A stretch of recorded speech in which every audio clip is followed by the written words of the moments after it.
Hi, I'm Dave Epstein. This is Growing Wisdom, and we're in the garden today. And you know, one of the things about gardening is that it's constantly evolving. So when you plant plants, they hopefully grow. So they get bigger and bigger and bigger, which means that eventually you have to start moving stuff around. Now, I'm fortunate enough that I have a lot of space behind me. So what I'm having to do is take some things from here and move them to there. So what we're going to do today, we're going to move a Japanese maple, which is very crowded by some other perennials. Now you may say, well, how did that happen? Well, I put a lot of plants in the spring, and I don't remember exactly where everything is. So sometimes I put a plant in, like a Japanese maple.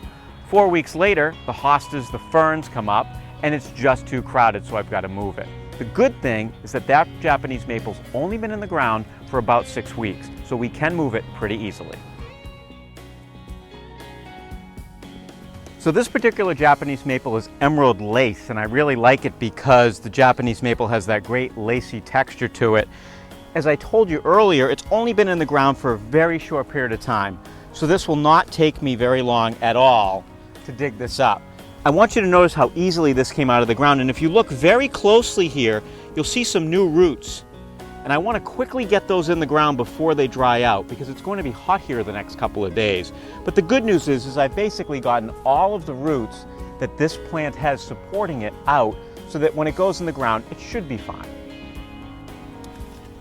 If you're moving things during the summer, I don't recommend you do it in the absolute hottest part of the day, and you can always use a piece of shade cloth to cover the plant for a couple of days to protect it from the strongest sun. Now, whenever you move a plant, this is an opportunity to amend the soil if you need to. That means you could add better soil or other nutrients. I don't need to in this particular situation. This soil has already had plenty of compost and humus added to it, so I don't need to add anything, and I'm not going to. The only thing I'll need to do is water this plant in.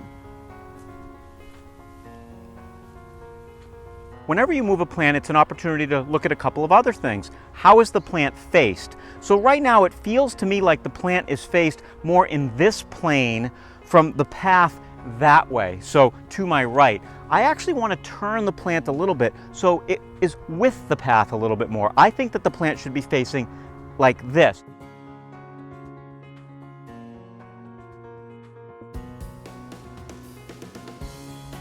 So one of the things I like to do is place it, get out of the way, look at it from the perspective of where you'll see it the most, which here would be walking along the path, looking to the left, and then seeing the plant.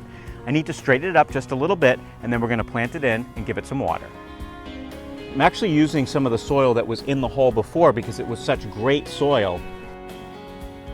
Make sure you have no air pockets under the plant. The roots don't want to grow in air, so really pack that soil in underneath quite tightly. So the plant is in, we've planted it correctly. We've actually increased the longevity of the plant because now we've given it space to grow, and that's the whole point of the video. We'll water it, and we're out of here. We hope you come back and check out all of our videos, over 500 to choose from here at Growing Wisdom.